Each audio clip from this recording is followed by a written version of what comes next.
தீபாவும் அவங்க ஃப்ரெண்டும் வந்துட்டு இளநீர் குடிச்சிட்ருக்காங்க. ஒரு பக்கம் தீபா சோகமாக வந்துட்டு அவங்க அம்மாவை நினச்சி, அதாவது எவ்வளோ செலவை நினச்சி ஃபீல் பண்ணிகிட்ருக்காங்க. இன்னொரு பக்கம் எங்கள் கருணா எல்லாருக்கிட்டையும் வந்துட்டு இந்த பர்சனல் தான் கேட்டு யாரும் இல்லைன்னு சொன்னோடனே நேராக அங்கே இருக்க மேனேஜர் கிட்ட கொடுத்து இதுக்காச்சும் வந்து தேடுவாங்க கொடுத்துருங்கன்ற மாதிரி சொல்லி கொடுத்துட்டு அங்கேருந்து போகிறாரு.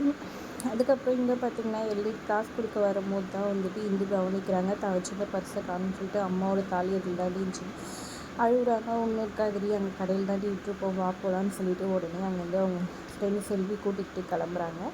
போயிட்டு கடையில் வந்து தேடி தேடி பார்க்குறாங்க. ஐயோ, அம்மாவோட தாலியை நானே விட்டுட்டு மேபி போலீஸ் கம்ப்ளைண்ட் கொடுக்கலாமான்னு கேட்காது, ஒரே ஒரு நகை தாண்டி, அதனால் கம்ப்ளைண்ட் கூட அவ்வளோ சீக்கிரம் இதுவாகாதுன்ற மாதிரி சொல்லிட்டு இருக்காங்க. அப்போ அங்கே இருக்க மேனேஜர் வந்து நீங்கள் தான் இப்போ துணி எடுக்க வந்தீங்களான்னு கேட்குறாங்க. ஆமாம், அந்த மாதிரி என் பர்ஸை விட்டுட்டேன் அப்படின்னு சொல்கிறாங்க. அம்மா ஒரு நிமிஷமா அப்படின்னு சொல்லிட்டு அந்த பர்ஸை எடுத்து கொடுக்குறாங்க. என்ன இருந்துச்சுன்னு கேட்க எங்கள் அம்மாவோட தாலி இல்லைம்மா, நீ கவனமாக வச்சுக்கிறது இல்லையா அப்படின்னு சொல்லி கொடுக்க திறந்து பார்த்துட்டு இந்து ரொம்ப தேங்க்ஸ்ன்னு சொல்கிறாங்க. இதை எடுத்துக்கிட்டு வேற ஒருத்தர் அவர் கொடுத்தனால தான் நாங்கள் கரெக்டாக எடுத்து வச்சுன்னு கொடுக்கணும், நன்றி சொல்வதுனா நீங்கள் அவருக்கு தான் சொல்லணும், அவர் எங்கேன்னு கேட்குறாங்க. அவர் இப்போ தான் கிளம்புனாரு அப்படின்னு சொல்கிறாங்க. ஐயோ கடவுளே, நமக்கு நல்லது பண்ணியிருக்காங்க, இந்து சந்தோஷமாக இது பண்ணுறாங்க. இன்னொரு பக்கம் இங்கே பார்த்திங்கன்னா கார்த்திக்கோட அம்மாவை பார்க்கறதுக்காக அவங்க ஃப்ரெண்டு வராங்க. ஆமாம், என்னடி உன் பையன் கல்யாணம் ஆயிடுச்சுன்னு கேள்விப்பட்டேன்னு என்ன சொல்கிறாங்க. ஆமாடி, பையனை ரொம்ப விரும்பினா அப்படின்னு சொல்கிறாங்க. பொண்ணு வீடு எப்படின்னு சொல்லி கேட்க அவ்வளோ பெருசாக எதுவும் வசதியெல்லாம் இல்லை, பொண்ணு நல்லா படிச்சிருக்கு, நல்ல வேலை, 1,00,000 சம்பளம் அப்படின்ற மாதிரி சொல்கிறாங்க. வேலையும் வாங்கிட்டான்ட்டு.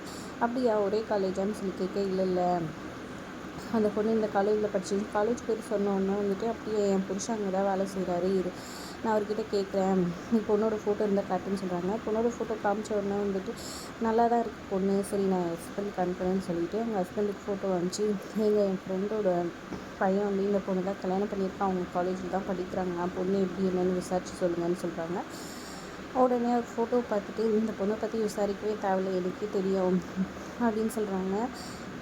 அந்த பொண்ணு ஒன்றுமே படிக்காது, நல்லா ஏமாற்றிருக்கு, நிறைய அரியர் இருக்குது, வேலை கீழெல்லாம் எதுவுமே கிடையாது, ப்ளேஸ்மெண்ட்டு கிட்ட கூட சேர்க்க மாட்டாங்க அந்த பொண்ணு, இவ்வளோ அரியர் இருக்கனாலன்ற மாதிரி சொல்லிடுறாங்க. அது அவங்க ஃப்ரெண்டுக்கிட்ட சொல்லிட்டோன்னே இப்படி ஏமாந்துட்டு எப்படின்னு கிண்டல் பண்ணிட்டு போயிடுறாங்க. இதனால் ரொம்பவே அவங்க கோவமாயிடுறாங்க. ஒரு பக்கம் இங்கே தீபா இந்து வந்துட்டு புடவை எடுத்துகிட்டு போயிட்டு அவங்க அப்பா கிட்ட காமிச்சிட்டு அவங்க அக்காவை கூப்பிட்டு காமிச்சிட்ருக்காங்க. எவ்வளோ இந்த வேலை புடவைன்னு சொல்லி கேட்க 8,000 சொல்கிறாங்க. என்னது 8,000? என் ஃப்ரெண்ட்ஸே இதோட அதிகமான வேலையில் இது பண்ண வருவாங்க, சரி ட்ரெஸ் தான் கோட்டை விட்டுட்டேன், தீம் வச்சு இது பண்ணணும், டிஜே இது பண்ணணும், இப்படி இருக்கணும் அப்படி இருக்கணும்னு என்னென்னமோ வந்துட்டு சொல்கிறாங்க. இதெல்லாம் நம்ம பட்ஜெட்குள்ளே வராதுன்னு சொல்ல, அதெல்லாம் முடியாது, இதெல்லாம் நீங்கள் ரெடி பண்ணி தான் தரணும், ஒரே ஒரு வாட்டி தானே நம்ம கல்யாணம் நடக்குது, ஃபோட்டோலேருந்து எல்லாமே நல்லபடியாக பார்த்து பண்ணணும், ப்ரீ வெட்டிங் ஃபோட்டோஷூட் அது இதுன்ட்டு ஏதோ சொல்கிறாங்க.